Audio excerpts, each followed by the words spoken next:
রাজ্যে ভুরে ভুরে ভুতুরে ভোটারের অভিযোগ, সেই অভিযোগ তো আমরা লাগাতার আপনাদের দেখাচ্ছি। এরই মধ্যে আরও একটা নতুন অভিযোগ সামনে এসেছে।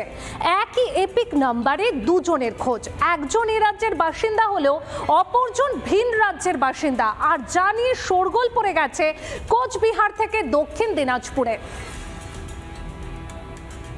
একই এপিক নাম্বারে বাংলার ভোটারের যেখানে নাম আছে সেখানে হরিয়ানা, পাঞ্জাব, রাজস্থান, বিহার সব নাম ঢুকিয়েছে, রেলে করে নিয়ে আসবে।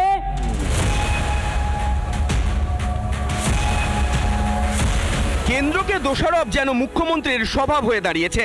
এক্ষেত্রেও তার অন্যথা হলো না।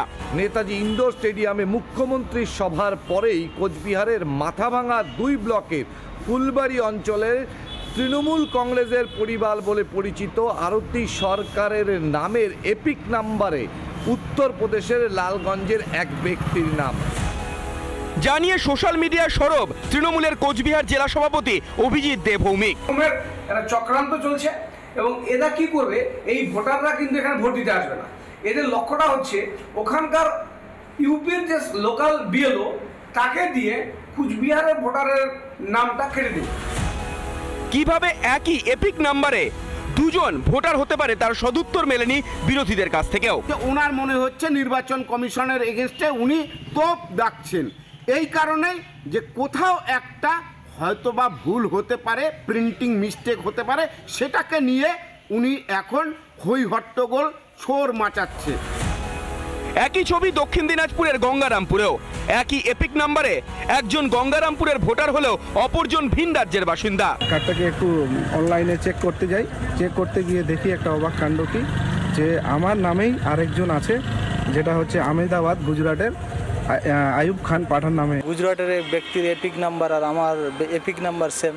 আতঙ্কিত যে সেম একই এপিক নাম্বার দুজন ব্যক্তির কিভাবে হয়। ভোটার লিস্ট বা কার্ডে কারচুপির জন্য বিজেপির ঘাড়ে দায় ঠেলার মরিয়া চেষ্টা তৃণমূল নেত্রীর। তবে কি আসন্ন বিধানসভা ভোটে হারের ভয় পাচ্ছেন মমতা বন্দ্যোপাধ্যায়? রিপাবলিক বাংলা। মহানন্দার ওপরে পাকা সেতু চাই, এই দাবিতে প্ল্যাকার্ড হাতে নিয়ে টানা বিক্ষোভ। আন্দোলনকারীদের দাবি দ্রুত সেতু তৈরি করে দিতে হবে, আর সেই কারণে টানা আন্দোলন দেখাতে থাকে তারা, রাস্তা অবরোধ করে। দেখুন সেই ছবি। অবিলম্বে ব্রিজ তৈরি করতে হবে। ব্রিজ তৈরির দাবিতে এলাকার সংগ্রাম চলছে চলবে। এলাকার সংগ্রাম চলছে চলবে। আমরা এলাকার সর্বস্তরের মানুষ এই আন্দোলনে ঝাঁপিয়ে পড়েছি। আমাদের একটাই দাবি, অবিলম্বে ব্রিজ তৈরি করতে হবে।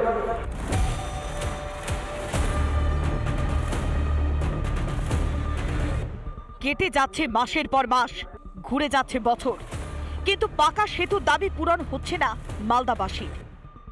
শুক্রবার পীরগঞ্জ এলাকায় মালদা রতুয়া রাজ্য সড়ক অবরোধ করে প্লাকার্ড হাতে বিক্ষোভ দেখায় স্থানীয়রা।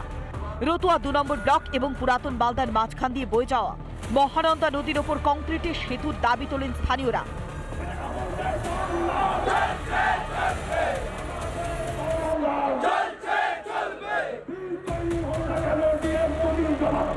ইরিগেশন ডিপার্টমেন্ট থেকে, পিডব্লিউডি ডিপার্টমেন্ট থেকে, জেপি থেকে আমাদের ইঞ্জিনিয়ার আসছেন, সেই ঘাটের সয়েল টেস্ট করছেন, গভীরতা মাপছেন, দূরত্ব মাপছেন এবং তার ভৌগোলিক অবস্থানটা কিন্তু তারা চিত্র করে নিয়ে যাচ্ছেন, কিন্তু আমরা ফলের পর আমরা কিছু দেখতে পাচ্ছি না।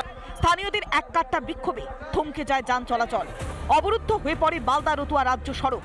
এবং ভোট বয়কট করবো তাদের আমরা জানিয়ে দিতে চাই যে আমরা এলাকাবাসীর কতটা প্রয়োজন। আমরা মাটি থেকে কামড়ে শুরু করেছি আন্দোলনটা এবং আমাদের আন্দোলন চলবে অনন্তকাল পর্যন্ত। পুলিশকে বিক্ষোভ হটানোর চেষ্টা করলেও যতক্ষণ না পর্যন্ত সেতু তৈরির আশ্বাস মিলছে ততক্ষণ বিক্ষোভ চালিয়ে যান হুঁশিয়ারি বিক্ষোভকারীদের। রিপাবলিক বাংলা। নানা ধরনের কন্টেন্ট দেখার জন্য লাইক করুন, শেয়ার করুন আমাদের ফেসবুক পেজ, সাবস্ক্রাইব করুন আমাদের ইউটিউব চ্যানেল।